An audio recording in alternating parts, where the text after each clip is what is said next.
Hey there! If you got a sec, I just want to let you know of this brand new freebie that I made with you in mind in order to make your life a whole lot easier. It's called the Top 17 Anti-Inflammatory Kitchen Swaps. It's a list of everyday kitchen items that you currently use and what you should replace them with in order to build a healthier and more anti-inflammatory meal and kitchen oasis. No more overwhelm in a confusing world of food choices. No more staring at ingredients labels trying to decide what's good for you. No more Google search rabbit holes trying to figure out what you should be eating and cooking with in order to support your health. I've got you covered. My freebie is straightforward and tells you to replace this with that. All you have to do in order to grab your free copy is head over to betterwithcarbo.com/swaps. That's betterwithcarbo.com/SWAPS. Can't wait to hear what you think. When these chemicals are applied to the crops, they can enter the soil and then be taken up by the plant's roots. And then as the plant grows, it incorporates these chemicals into its tissues. This means that when you're washing the outer layer of produce, it might remove some of the surface level residue, but it won't necessarily reach the chemicals that have been absorbed and integrated into that plant itself as it grew. I'm Krissy, registered dietitian and host of the Inflamed in the Brain podcast. Here we cut through the confusion and complexity of inflammatory health to deliver straightforward, bite-sized strategies and information you can easily apply to your life. Not too long ago, I was lost in a sea of information, overwhelmed by the challenges of inflammation. But through years of trial, education, and self-discovery, I learned to break free from the chaos of fad diets and cultivate a practical anti-inflammatory lifestyle that not only helped me stabilize my own diagnosis, but thrive with it. Whether you're an autoimmune warrior or simply seeking a healthier, uncomplicated life, you found your tribe. Join me as we explore realistic strategies that can make a profound difference in your life. So if you're ready to embrace a simpler, healthier way of living, you're in the right place, my friend. Let's dive in, learn, and grow together. Welcome to the Inflamed in the Brain podcast. Let's get started. Hello and welcome to another episode of the Inflamed in the Brain podcast. I'm Krissy, your host and friendly neighborhood dietitian, and I'm really happy you're here today because we are settling the debate about organic versus inorganic fruits and vegetables, which is better, and what happens if you can't afford to eat organic produce. There's been some controversy and wild accusations being made out there with Bill Gates and his involvement with this company called Apeel Sciences. And apparently, these guys make edible food coatings that go around fruits and vegetables in order to keep them fresh for a longer period of time. And these coatings are made from monoglycerides and diglycerides. And the crazy thing is that people are out there saying that Bill Gates is trying to poison our food supply. Now, to be clear, monoglycerides and diglycerides are types of fat, and naturally they occur in products like olive oil, coconut oil, animal fats, and dairy. However, the food industry creates these fats synthetically and uses them as emulsifiers in our packaged foods. They help with preventing oil separation and they extend shelf life. So, you know how peanut butter, the oil always floats to the top? Well, Skippy might use these fats in order to keep the oil from rising to the top so you're not like stirring the peanut butter like a crazy person.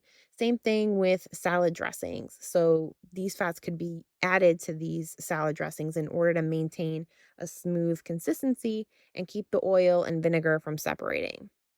Now, the FDA does say that these additives are generally considered safe, although the specific foods you might find them in may not be so great for us. But the FDA says that these additives are considered safe to eat. And Bill Gates and this company that he's connected with are using these fats in order to keep produce fresh for a longer period of time as a way to increase food accessibility. And I get the concern and the need to fix food accessibility in certain parts of this country and around the world. But after digging into all of this myself and forming an opinion, I kind of think there are two different conversations sort of being tangled into this whole Bill Gates thing. One, if the discussion is how to solve food accessibility and the hunger crisis, this is a pretty great technological advancement here. When you're hungry or food is in short supply and you're looking for an apple or something like that, I wouldn't expect someone to go, no thanks, the apple's not organic, I'm not going to eat it. If you're hungry or if food is scarce, you're going to eat an apple regardless of how it was grown, right? But if the conversation is about health and what would have a more positive impact on our health, the best choice is often foods that are in their most natural state. Like, think about it for a second. Historically, in this country, foods that undergo extensive human intervention through processing and certain farming practices tend to be the foods that are more problematic for our health. And that's why I thought it would be a good idea to talk about the difference between organic and inorganic foods and what happens if you feel like organic foods are a better option for you to eat, but you can't necessarily afford them because let's be honest, organic foods are more expensive than not organic foods. So, in this episode, I'm going to lay out the facts so that you can make a well informed decision for yourself. But we're going to also keep some things in perspective too, because again, I know organic produce may be a bit costly at times, but there is a way to navigate it. So let's dive into it and discuss what organic and inorganic really means. What impact do they have on our health and the environment? And how should you be making the best choice for you? So let's start off with the first question, the most obvious question. What's the difference between fruits and vegetables that have been grown organically versus those that have grown conventionally or inorganically, if that's even a word? And just for the sake of this conversation, and I think in general context, anywhere you read this, conventionally grown means inorganic or non organic or not organic, however you want to say it. The main difference between organic and conventional fruits and vegetables comes down to how they're farmed. Organic farmers rely on natural techniques to grow crops, and they steer clear of synthetic chemicals and genetically modified organisms, aka GMOs. The use of GMOs in food and their potential effects on our health is a whole separate conversation altogether, but organic farming standards prohibit the use of GMOs. So, any crop, ingredient, or even livestock that are used in organic products, they cannot be genetically engineered or derived from any kind of genetically modified sources. Lots of people also think that organic means no pesticides, but organic farmers may actually use natural pesticides and herbicides. Natural meaning that they are made from plants or minerals. They may also use animals for pest control. So recently, I've been seeing a lot of conversations or more like videos that are coming up on my TikTok feed about wolf spiders and how they're used to eat bugs that may damage the cranberry crop. Like, those commercials for cranberry juice with the farmer standing in that flooded cranberry field. So apparently, these scary looking wolf spiders are being used as a way to manage pests in these fields. But the crazy thing is that when you're harvesting the cranberries, the farmers or the harvesters that are collecting these cranberries may actually be bitten a few times by these spiders, which is pretty bizarre. But, anyways, organic farmers may also use other animals to help with pest control. Organic farmers are also putting a lot of effort into keeping the soil healthy with practices like composting, rotating crops, and plant cover crops. So, this approach also helps keep the soil in good shape and it fends off pests and diseases without relying on those synthetic chemicals. Conventional farmers use synthetic chemicals to grow crops faster and in greater quantities. So, farmers apply pesticides, herbicides, and fertilizers to keep pests at bay and also to boost plant growth. So, the goal here with non organic farms is more produce in a shorter amount of time.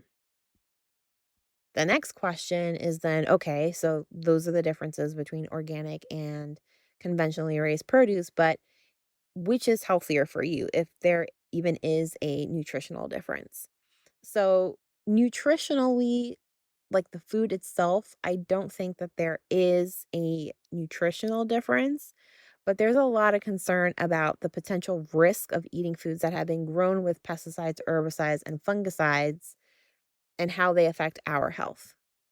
There is some research out there that shows that pesticides contain chemicals that can trigger inflammation or even exacerbate inflammation or make it worse.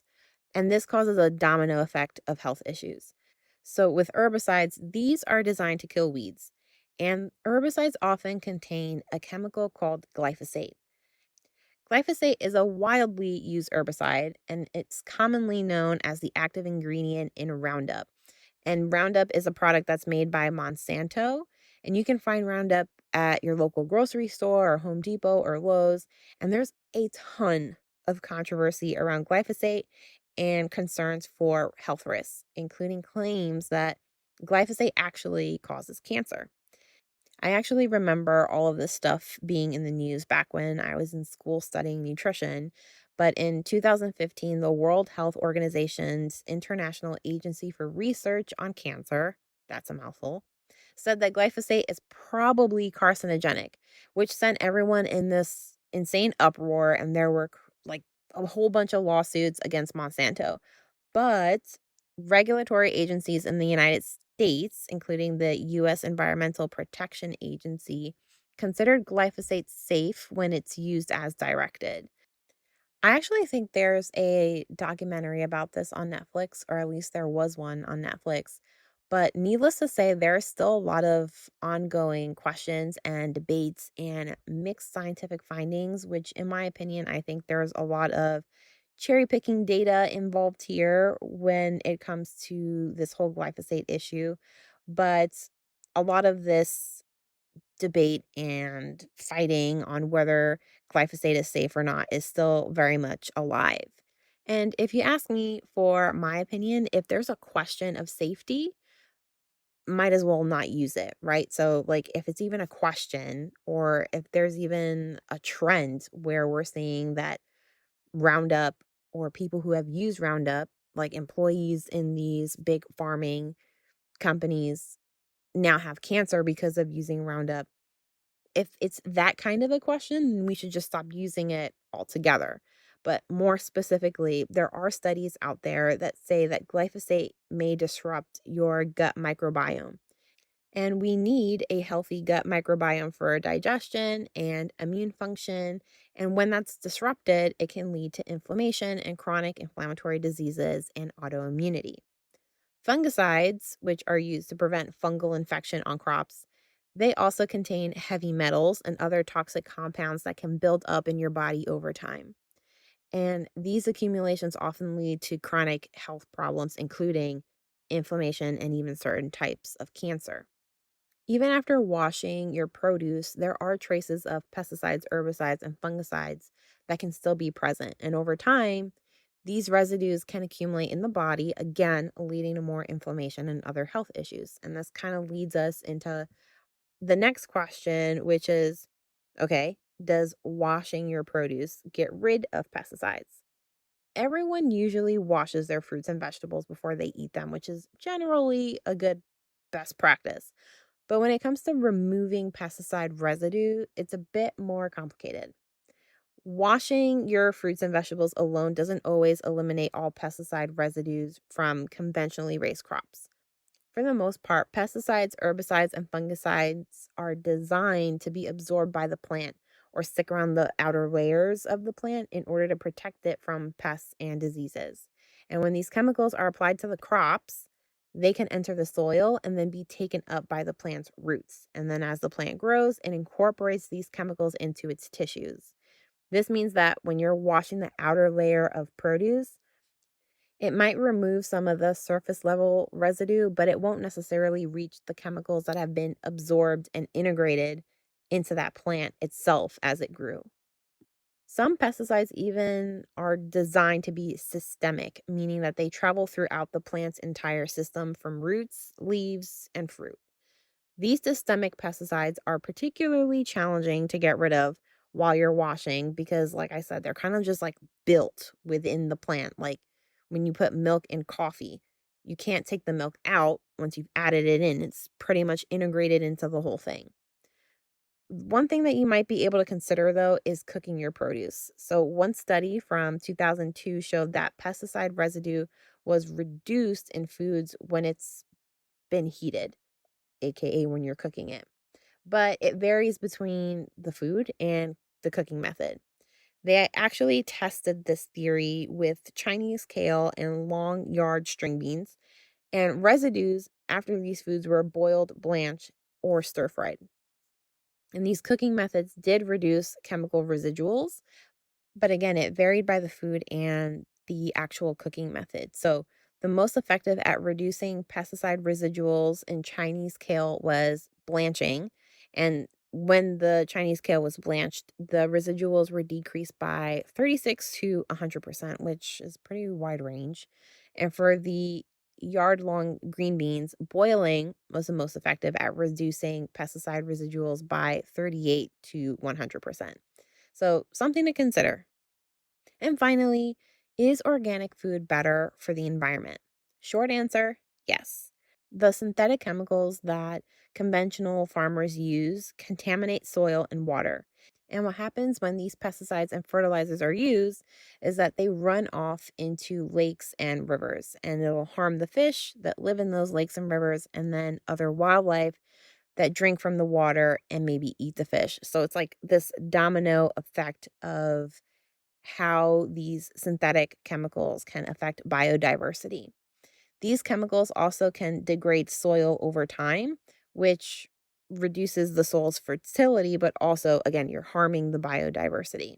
And because organic farming practices avoid synthetic chemicals and use more natural farming methods like crop rotation, composting, and biological pest control, which again is like a fancy term for using animals as bodyguards, think wolf spiders in cranberry fields.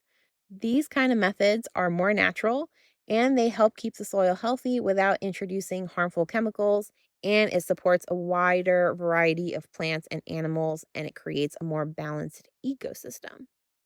With all of this being said, is it better to go organic? Yes. But obviously, there's some things you got to consider, like costs. Usually, people don't buy organic produce because it's more expensive. And this topic kind of brings me back to my grandfather, who would honestly get mad if people talked about buying organic, or if like my parents brought him organic produce instead of regular produce. He thought it was a waste of money, or that you were falling victim to a government scheme to get more money out of you. Um, so some people actually fall into that category, that papikike category, where you think that buying organic means that you're a sucker to the government. And then some people think that organic food is more expensive because it's healthier for you. But honestly, I don't think that it's more expensive because of any of those reasons. I just think that it's more expensive because of the farming practices that are required to raise organic produce. Typically, organic fruits and vegetables require a lot more attention, care, and labor to grow. Without the use of synthetic chemicals, farmers usually have a smaller yield with crops because they're more susceptible to damage and animals eating them and things like that. So, when you're at the supermarket and you're looking at a piece of fruit or a vegetable that is organic, and you do see that it is more expensive, you want to consider the labor and the attention and care that it took to raise that crop. If it took you a lot of time and energy and work to raise something, you wouldn't sell it for cheap, right? So it's kind of like that same kind of thought when it comes to buying organic anything. But if you are looking to buy organic and you're on a budget, there are a couple of things that you can consider. One of those things being you can buy organic seasonal produce. When produce is in season, there's usually a surplus of that food, both from organic and conventional farms. And they tend to be fruits and vegetables that go on sale at the supermarket. So not only is buying seasonally more affordable, but the produce actually looks a lot better. Like if you've ever seen strawberries in December, it's expensive and the berries actually look really sad. So buying seasonally also can save you some money if you are looking to buy organic produce. Another thing you can do to buy organic on a budget is to buy produce according to the environmental working groups Clean 15 list and Dirty Dozen list. The Clean 15 highlights conventionally raised fruits and vegetables with the least pesticide residue. So these are considered safest to eat if you buy them conventionally because they've been shown to have the least amount of pesticide residue after washing and processing and things like that. And then the Dirty Dozen identifies produce with higher pesticide levels after processing and washing. So this list emphasizes which fruits and vegetables you should be buying organic because they have higher levels after all of the washing and processing and things like that. So I'll link to both of these lists in the show notes if you are interested in taking a look.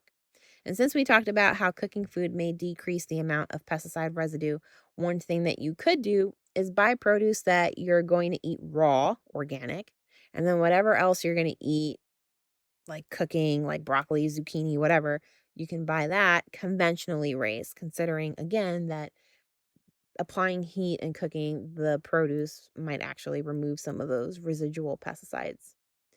If you are going to buy organic, what should you be looking out for? So the gold standard here is the USDA organic label. And it's considered the gold standard because the USDA has some pretty strict standards, including like soil testing, inspections.